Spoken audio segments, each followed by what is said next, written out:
बिस्मिल्लाहिर्रहमानिर्रहीम। अस्सलाम वालेकुम स्टूडेंट्स, मैं आपका टीचर मोहम्मद मसूद। और आफ्टर अ लॉन्ग टाइम हम लोग आज पढ़ने जा रहे हैं जावा के अंदर अरेज जो है वो क्या होती हैं। तो सबसे पहले तो मैं बता देता हूँ अरेज का मकसद क्या होता है, उसके बाद हम अरेज को एक्लिप्स पे प्रिंट आउट कर लेते हैं कि कैसे अरेज को जनरेट किया जाता है।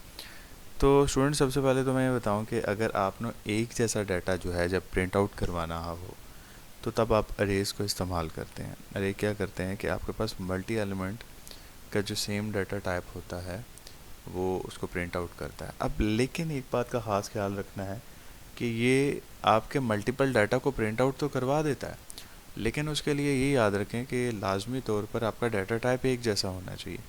आप डिफरेंट डाटा टाइप को प्रिंट आउट नहीं करवा सकते।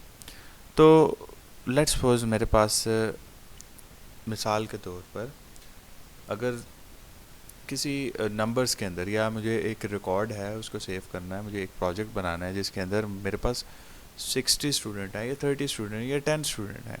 तो 10 स्टूडेंट्स के लिए मुझे 10 वेरिएबल्स को डिक्लेयर करना पड़ेगा। फिर उसके बाद अगर मैं उनके मार्क्स को जनरेट करता हूँ तो उनके ऑब्टेन मार्क्स और टोटल मार्क्स के लिए फिर मुझे 10 वेरिएबल्स को जनरेट करना पड़ेगा। इसी तरह फिर मैं मार्क्स के बाद उनकी परसेंटेज की बात करता हूँ तो परसेंटेज के लिए फिर मुझे 10 वेरिएबल्स को जनरेट करना पड़ेगा। तो मतलब हर दफ़ा मुझे नए नए वेरिएबल्स को जनरेट करना पड़ेगा। तो कुछ ऐसा जावा में हम कर लेते हैं कि हमें बार बार जो है वेरिएबल्स को जनरेट ना करना पड़े और उसी तरह उसकी सीरीज़ बन जाए। तो अगर मिसाल के तौर पर हमें फ़र्ज़ करें कि हमारे पास ये कुछ सेगमेंट एलिमेंट्स हैं जहाँ पर हम कहते हैं कि हमारे पास 0 1 2 3 4 5 6 ये कोई 7 हमारे पास इंडेक्स हैं और हर एक इंडेक्स में हमारे पास वैल्यू स्टोर है। मिसाल के तौर पर 0 इंडेक्स पर हमारे पास A स्टोर है, 1 इंडेक्स पर हमारे पास B स्टोर है, 2 इंडेक्स पर हमारे पास C स्टोर है, 3 इंडेक्स पे D स्टोर है, 4 इंडेक्स पे E, 5 पे F और 6 पे G इंडेक्स जो है वो 6 इंडेक्स पर हमारे पास G जो करैक्टर है वो हमारे पास सेफ है। अब यहाँ पर हमारे पास हम मिसाल के तौर पर अगर हम इसके प्रोग्राम को देखें तो यहाँ पर हम देखें कि हमारे पास लेट्स सपोज करैक्टर्स हैं, जो हमारे पास 5 करैक्टर्स हैं जिसकी लेंथ जो है वो 5 इंडेक्सेस तक है। तो वहाँ यहाँ पर वो हमारे पास कहता है कि लेट्स सपोज करैक्टर जो है वो A है हमारे पास, ठीक है, जो कि हमारे पास न्यू करैक्टर जो है वो 5 होंगे, ठीक है। यहाँ पर फिर वो कहता है सबसे पहले A जो है 0 इंडेक्स पे A सेव हुआ है, 1 इंडेक्स पे हमारे पास B सेव हुआ है, 2 इंडेक्स पे C सेव हुआ है, 3 इंडेक्स पे D, 4 पे E। मतलब हम A B C D और E वेरिएबल्स को एक ही दफ़ा जो है वो प्रिंट आउट कैसे करवा सकते हैं। तो हमारे पास यहाँ पर फिर इसके बाद फॉर लूप जो है वो जनरेट हुआ है और फॉर लूप में हमने कह दिया कि I है हमारे पास जो है वो है 0 के, मतलब 0 से वो स्टार्ट कर रहा है। फिर हम कहते हैं कि वो लेस देन 5 है, मतलब 5 से कम जो है वो लूप जनरेट कर रहा है, 5 लूप से कम, 5 या 5 के बराबर, ठीक है, 5 के बराबर हो या 5 से कम। और इसी तरह वो फॉर लूप लगाया, उसने कहा है इसी तरह n इक्वल टू n+1 के फिनोमिनम से जनरेट हो रहा है। फिर हमने एंड पे जो है वो systemln की कमांड अप्लाई कर दी, जिसमें हम कहते हैं कि प्रिंट करवा दे हमारे पास A, लेट्स सपोज हमारे पास A है, इसको प्रिंट आउट करवा दे जो कि हमारे पास लूप जनरेट हो रहा है I के लिहाज से। तो आइए हम इसको ज़रा एक्लिप्स पे प्रिंट आउट करते हैं, प्रैक्टिस करते हैं हम। तो हमने यहाँ पर एक्लिप्स को ओपन कर लिया, ठीक है। तो हम यहाँ पर जनरेट कर लेते हैं। तो सबसे पहले हमने क्या करना है कि हमने जो करैक्टर्स हैं उनको यहाँ पर लिखना है। तो हम लिख लेते हैं करैक्टर, CHAR करैक्टर। फिर आपने जो है वो सबसे बड़ी ब्रेसेस जो है वो इस्तेमाल करनी है फॉर द अरे टाइप के लिए आपने सबसे बड़ी ब्रैकेट इस्तेमाल करनी होती हैं। तो हमने कह लिया कि हमारे पास जो है न्यू करैक्टर जो है वो आ गया हमारे पास, और ये करैक्टर जो है वो इसकी लेंथ है 5 तक, स्टेट टर्मिनेटर। फिर हम कहते हैं A, ठीक है, और करैक्टर जो है वो हमारे पास हम कह देते हैं 0 है, 0 से हमने स्टार्ट किया इसको, और which is equals to A is equals to हमारे पास फिर हम कह देते हैं A के इक्वल है, ठीक है। और फिर हम स्टेटमेंट टर्मिनेटर यूज़ कर लेते हैं, ब्रैकेट को आपने यहाँ पर इस्तेमाल करना है, ठीक है। और आसान सा बता देता हूँ तरीका आपने करना ये, यहाँ पर थोड़ी सी मैं ब्रैकेट दे देता हूँ, स्पेस दे देता हूँ।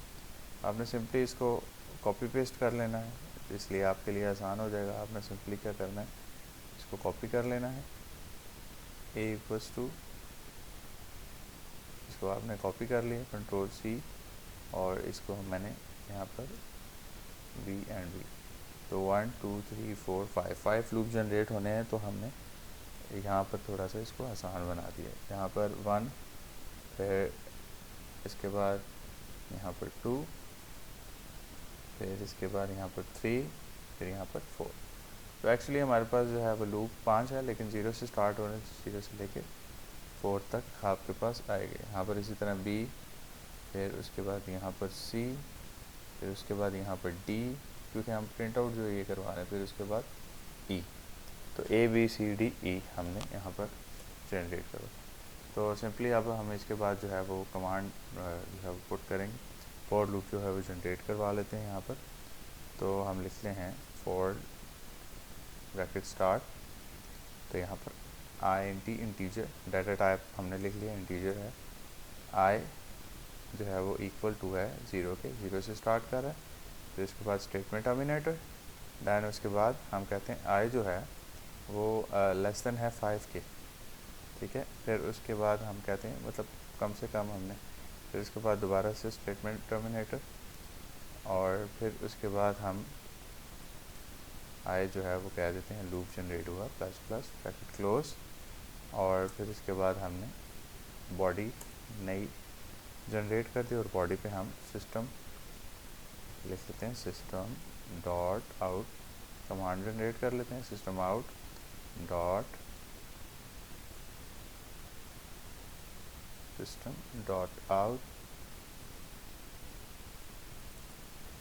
डॉट प्रिंट एल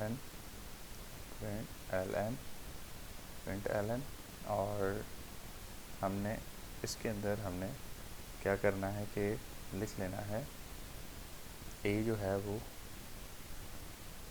हमारे पास जनरेट हो किसके, अरे है हमारे पास जो कि है आई, उसको वो प्रिंट आउट करवा दे। तो और इसके बाद हम यहाँ पर ब्रैकेट क्लोज करके हम ब्रेसेस जो है वो यूज़ कर लेते हैं, और ये हमने प्रोग्राम एंड कर लिया। तो स्टूडेंट अब हम इसको रन करते हैं और चेक करते हैं कि हमारे पास क्या रिज़ल्ट जो है वो आते हैं। तो हमने यहाँ पर जब इसको रिज़ल्ट को प्रिंट आउट करवाया, तो हमने देखा कि अरे हमारे पास ए बी सी डी ई जो हमारे पास स्टोर्ड अरे थी वो यहाँ पर एक ही दफ़ा, मतलब हमें बार बार वेरिएबल्स को जनरेट करने की ज़रूरत नहीं पड़ी, हमें एक ही दफ़ा क्या हुआ, हमने ए बी सी डी ई जो है वो प्रिंट आउट करवाया था, तो हमारे पास प्रिंट आउट हो गया। तो उम्मीद करता हूँ आप लोगों को समझ आई होगी। इंशाल्लाह नेक्स्ट कोई डाटा टाइप जो है वो हम इंशाल्लाह न्यूमेरिक डाटा को कैसे, कि तो हमारे पास अल्फ़ाबेटिक डाटा था, तो न्यूमेरिक डाटा को कैसे प्रिंट आउट करते हैं तो वो देखते हैं। अच्छा, यहाँ पर एक और चीज़ है कि अगर मिसाल के तौर पर हम यहाँ पर कैपिटल ए जनरेट करना चाहते हैं, इसी तरह कैपिटल बी जो है वो जनरेट करवाना चाहते हैं, तो वो भी हम करवा लेते हैं, बी देन सी देन डी देन ई। तो अब हम इसको प्रिंट आउट करते हैं, तो हमारे पास हम देखें कि हमने अरे जो है वो capital A B C D E जो है वो प्रिंट आउट करवा लिया। तो अपना बहुत ज़्यादा ख्याल रखिएगा। अल्लाह हाफ़िज़।